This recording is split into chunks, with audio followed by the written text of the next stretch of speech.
we could do good news. We can do bad news. We'll start with the good news with TSN Ottawa's Claire Hanna, a good and longtime friend of ours. And actually, hey, Claire, nice to see your smiling face. Before we talk about the current and your coverage of the Sens and the Redblacks, hey, what do you think about what's going on in SAS? Because you're still doing the CFL sidelines there with Cody and the 6-8 record. Oh, my God. Could you see this coming? I definitely couldn't see it coming. No, I thought they were going to be pretty good. I didn't realize that their offensive line was just going to have so many issues. And I mean, Cody loves to run. He loves to use his feet. And sometimes I'm wondering if to do a bit too much, but yeah, I feel for the Rider fans. I felt like they were really trying to build towards this year as they're hosting the Grey Cup, and so it's unfortunate, but hey, I mean, these are the cycles of the CFL. I don't think I would have expected the Redblacks to be in this position where they're at either with Jeremiah Masoli this year, but hey, that's the CFL. Yes, unpredictable. That's why we love it, obviously. So let's start with the good news. Where would you rate, on a scale of 1 to 10, the optimism factor of the Ottawa Senators as we approach this regular season? Can I say 15? It might be a bit too high. Yeah. How about that? that? Would be a bit high. No, oh man. Okay, so when I got here last year, I'm going to say there was optimism because of the fact that it was a new year and maybe some of these young prodigies were going to be finally coming into their own. But at the end of the year, it was like a 4 out of 10. Right now, I'm going to say 8.5 out of 10. There is a totally different vibe in Ottawa. People are so excited on opening night. And I mean, even the moves that GM Pierre Dorion did over the summer were unreal. Bringing in DeBrincat, bringing in Claude Giroux, bringing in Cam Talbot, it's pretty awesome. And I think right now people are really curious about Jake Sanderson, the defenseman. He's they don't want to put a lot of pressure on him, but they're probably going to be putting him on a top 4 D pairing with Travis Hamonic. So they're counting on him, even though he's unproven in the NHL. But I know that Ottawa is a buzz for this team in C playoffs. Like, they're like, can we make it? Are we going to be playing meaningful games at the end of the year? Nobody wants that dismal November again, like we saw last year. So I think there's a lot of hope and promise with this team right now, Rod. Well, I hope the expectations aren't too high because I don't like to see them burst, but I hope for their sake that it does happen. And Matthew Barnaby was with us last hour, and I wonder if you would attest to this or not. He golfed with Pierre Dorion and DJ Smith, and he couldn't believe the culture and how together they're all on the same page. So there seems to be a lot of positivity emanating from the Sens, and that goes a long way, as you know. Yeah, and even last year, Rod, despite their record, I still think it was pretty positive attitude right until the end.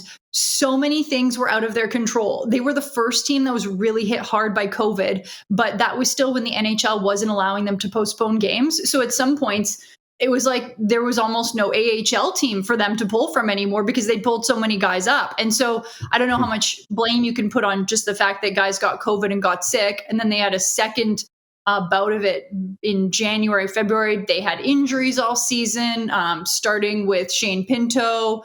And then it was Colin White, and it just kept going and going. And so when you can't properly evaluate, it sucks, but it's also not a good indicator on the talent level. So there was always optimism and also an opportunity to get some young guys in the AHL, mostly defensemen. I think about Lassie Thompson, Jacob Bernard-Docker. They got solid opportunities up in the NHL. So this year, it's not like it's going to be, holy crap, like shell shocked. This is new for me. They're going to have had a taste of the NHL. So, you got to look at some of the negatives, made opportunities. Yeah. So to the CFL, it seems like every time I turn on the TV, the Redblacks are at home, and it seems like every time they're losing. And I see the fans are like ready to jump off buildings, man. What is it like there? What's going on with the Redblacks and CFL in Ottawa? Okay, well, pump the brakes. I don't think the fans they're disappointed, but I just want to talk about the fact that these games are so well attended, given that there was only one home win last year and there still hasn't been a home win this year. It's unbelievable, Rod. I look at some other places in the country where teams are doing well, and I'm like, okay, and there's no fans there. Yet the Redblacks fans just continue to support their team, which will always bode well for a market.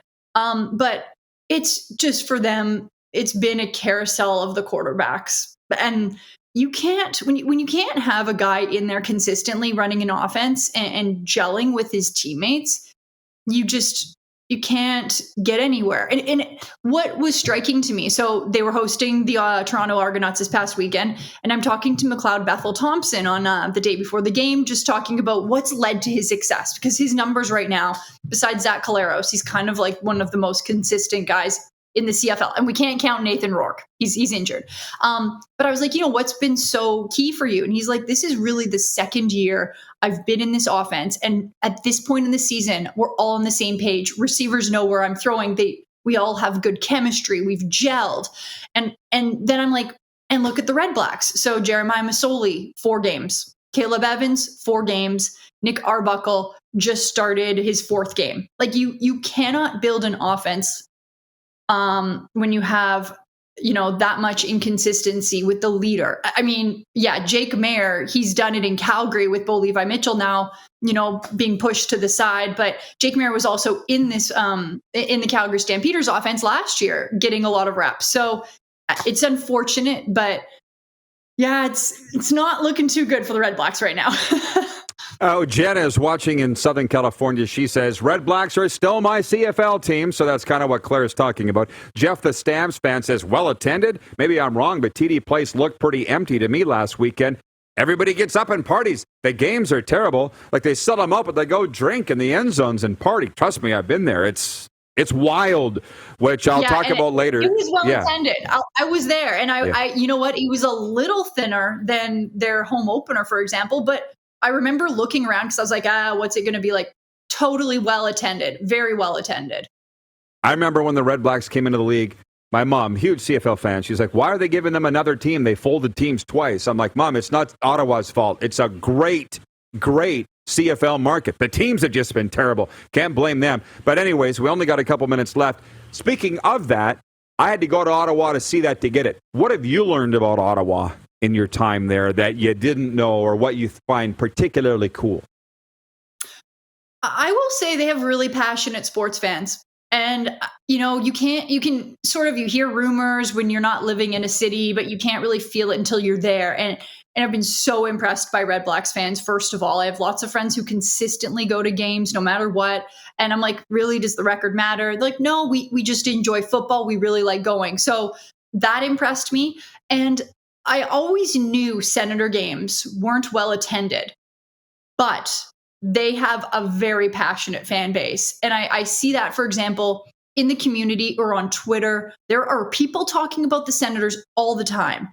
Maybe they don't want to purchase a ticket to actually attend the game, but holy moly, do they know the ins and outs of the Senators. And that really surprised me. And that makes me happy, because when I'm doing my reports or giving information over social media, I always feel a lot of engagement. And